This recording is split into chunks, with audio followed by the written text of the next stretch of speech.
My name is Edward Dourron. I'm a reproductive endocrinologist. Come from a family of two physicians as my parents, my mother an OBGYN, my dad a family practice doctor. I actually decided at age 16 that I was going to become a fertility doctor. And that was around 1982 when the first IVF baby was born in the United States. And I knew I wanted to do OBGYN because it was a very happy field that incorporated medicine and surgery. But with the advances in fertility medicine and IVF, I knew that that was my true calling, that I wanted to help couples have children and create families, and that was really something that I set my eyes on in high school and went on to do my residency at William Beaumont Hospital in Michigan. And I chose that residency because it had the only reproductive endocrinology fellowship in a non-university setting of any hospital in the country. They had a vast experience with surgery and had a very strong reproductive endocrinology and infertility component. I did my residency there and went on to do a 2-year fellowship in reproductive endocrinology and infertility at Washington University in St. Louis. There I really did a lot of surgery as well as IVF.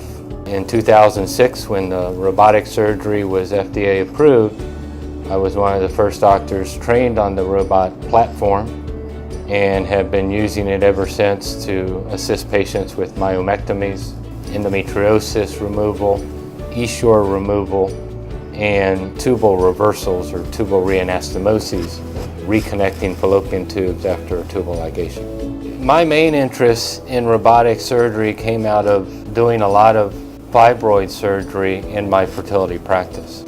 And when the robot platform came out in 2006, I was trained on it and started applying it to all of my patients.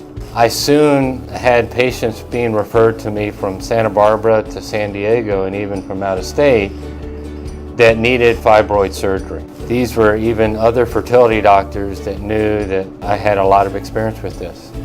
So I was performing up to 20 of these fibroid surgeries a month and was the busiest fibroid robotic surgeon in the state of California. Now I work both in Atlanta and in California. Last year in Atlanta, I did 150 robotic surgeries. 70 of them were myomectomies. 50 of them were in patients to remove the eSure device. And 30 of them were to do tubal reanastomosis or tubal reversal surgery. And that really has been one of the most gratifying surgeries to do robotically because you're taking a very delicate surgery and you're able to do it in an outpatient setting in an hour and a half. The patient goes home the same day, can try to get pregnant the next month. And the beauty of tubal reversal surgery is that every month she can try to get pregnant again. So if it doesn't work the first month, her tubes are back together, she can try again. My success rate over the last year has been 80% of patients who have had surgery have achieved the pregnancy within 12 months, and a very low ectopic pregnancy rate with only one ectopic pregnancy, which is less than 5%. So that's ideal for patients that really just want to have their tubes untied and they want to be able to conceive naturally without having to go through IVF. They may want to have more than 1 or 2 children, and it's really cost effective for them to do that. So robotic surgery has really allowed us to help patients that have fibroids, endometriosis, ovarian cysts, pelvic pain, tubal factor infertility, and I really see it as complementing IVF.